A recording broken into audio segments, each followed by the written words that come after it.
Have you ever considered the catastrophic possibilities if the moon were to collide with Earth? It's a scenario that seems straight out of a science fiction novel, but let's indulge in this cosmic thought experiment for a bit. Our friendly neighborhood moon, hanging about 238,855 miles away, has been Earth's constant companion for over 4.5 billion years. It's so close that we've left footprints on its dusty surface, yet so far that it takes light over a second to travel from the moon to Earth. Now, the moon isn't just a pretty face in the night sky, it plays a vital role in our planet's stability. The gravitational tug of war between Earth and the moon causes our planet's axis to wobble just a little, creating a stable climate that has allowed life to flourish.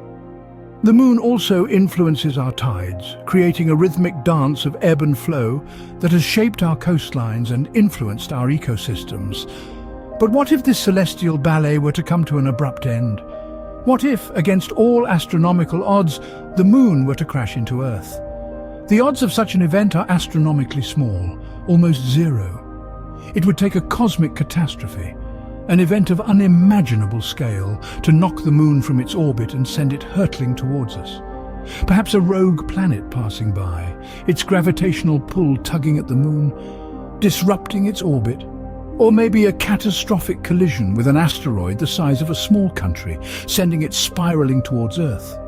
Or even a freak occurrence, a perfect storm of cosmic events that sends our moon on a collision course with us. But let's not lose sleep over it, as the chances are so infinitesimally small that they're not worth considering. But for now, let's play along with this cosmic what-if scenario. Let's delve into the realm of the unthinkable, the unimaginable, and ask ourselves, so, what would happen if these astronomical odds were defied and the moon did crash into Earth? The first thing we would notice is the moon getting larger in our sky. As the moon spirals towards Earth, its apparent size in the sky would increase dramatically. This is not a mere optical illusion, but a result of the moon drawing closer in its collision course. The initial stages of this celestial calamity would be dictated by the laws of gravity. The gravitational forces between Earth and the moon would cause significant tidal deformations on the moon's surface. These forces would stretch and squeeze the moon, leading to its eventual fragmentation. This process, known as tidal disruption, results in the moon breaking apart before the actual impact. It's a bit like watching an egg crack open in slow motion, only on a cosmic scale. But why does the moon break apart before it even hits the Earth? The answer lies in a concept known as the Roche limit. Named after the French astronomer Édouard Roche, the Roche limit is the minimum distance at which a celestial body, held together only by its own gravity, will disintegrate due to a second celestial body's tidal forces exceeding the first body's gravitational self-attraction. In simpler terms, it's the point of no return, where the gravitational tug-of-war between Earth and Moon becomes too intense for the Moon to stay intact. As the Moon breaches the Roche limit, its rocky fragments would start to form a ring system around our planet, similar to the rings of Saturn. But don't get too excited about the prospect of Earth having rings. This would only be a temporary spectacle before the fragments too start their inevitable descent towards Earth. So, as the Moon's collision course unfolds, our familiar lunar companion would morph from a comforting constant in our night sky to a spiraling entity of destruction.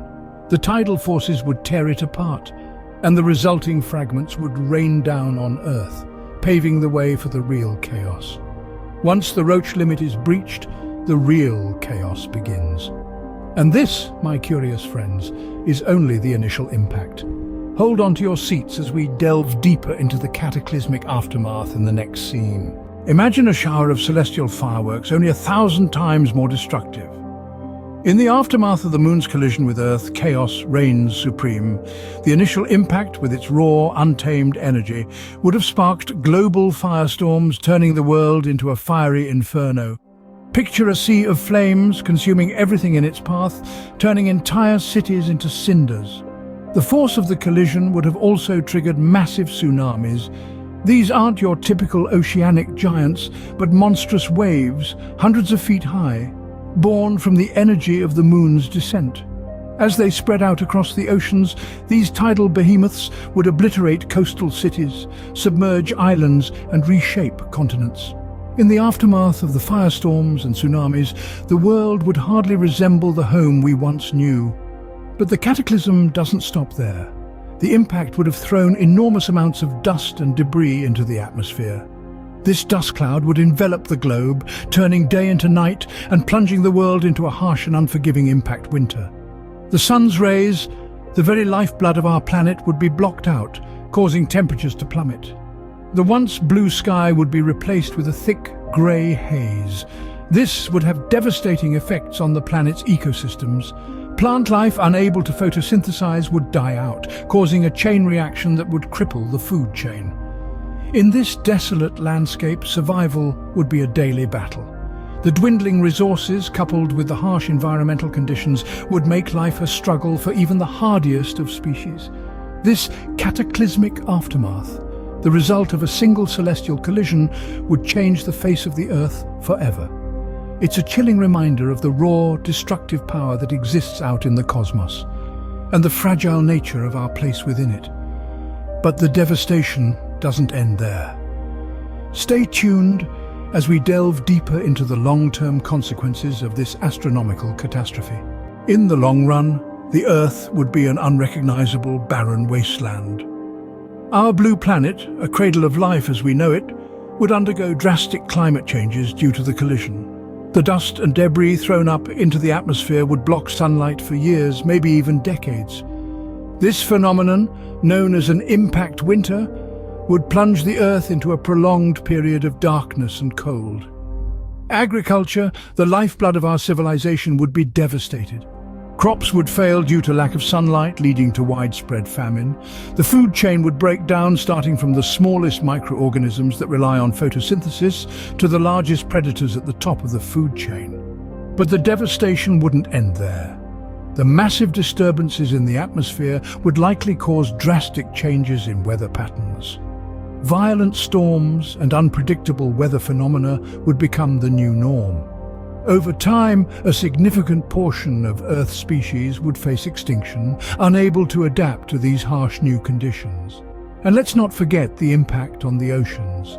The colossal energy released during the collision would cause massive tsunamis, wiping out coastal cities and drastically altering the geography of continents. Over time, the ocean's currents would be severely affected, further disrupting the Earth's climate and ecosystem. In a more speculative vein, some scientists propose that the collision could cause Earth to form a ring system, similar to Saturn's. As the Moon's remnants orbit the Earth, they would gradually spread out and form a ring of debris. This would be a hauntingly beautiful sight, a constant reminder of the Moon that once was. But amidst this desolation, life, as it has done for billions of years, would strive to survive. New species might evolve, adapted to live in these harsh conditions. The Earth would be a vastly different place, but not devoid of life. This is a stark reminder of the fragility of our existence. The Moon, our loyal companion in the cosmos, could become the harbinger of our destruction. The Earth as we know it would cease to exist. But not all hope is lost. Let's draw your attention to the resilience of life itself. Consider, for instance, the cataclysm that wiped out the dinosaurs around 65 million years ago. A massive asteroid struck Earth, causing a global disaster. Yet life found a way to persist and evolve, leading to the rich biodiversity we see today, including us. In the aftermath of our hypothetical moon collision, the Earth might be a barren, scorched wasteland. But given enough time, it's possible that life could re-emerge, adapting to the new environment. Life, as we've observed, is tenacious. It clings to existence in the most inhospitable conditions, from the deepest ocean trenches to the arid Atacama Desert. Astrophysicists and biologists alike speculate about the possibility of life on other planets, even in conditions vastly different from our own. In a post-collision Earth, life might take on forms we can scarcely imagine, perhaps even more diverse than what we see now. But here's the real silver lining. We're not just passive observers in this cosmic drama. We have the power to shape our destiny. Space exploration and planetary defense are more than just scientific pursuits. They are an insurance policy for our species. By studying the cosmos, We learn how to foresee and potentially deflect threats like asteroids. We learn how to predict the paths of celestial bodies, including our own moon. The more we know about the universe, the better equipped we are to protect our home planet. It's a calling not just for scientists, but for all of us. To support and appreciate the pursuit of knowledge, to understand our place in the cosmos, and to ensure the future of our species. While the odds of the moon crashing into Earth are infinitesimally small, it serves as a powerful reminder of our place in the cosmos and the fragility of our home planet.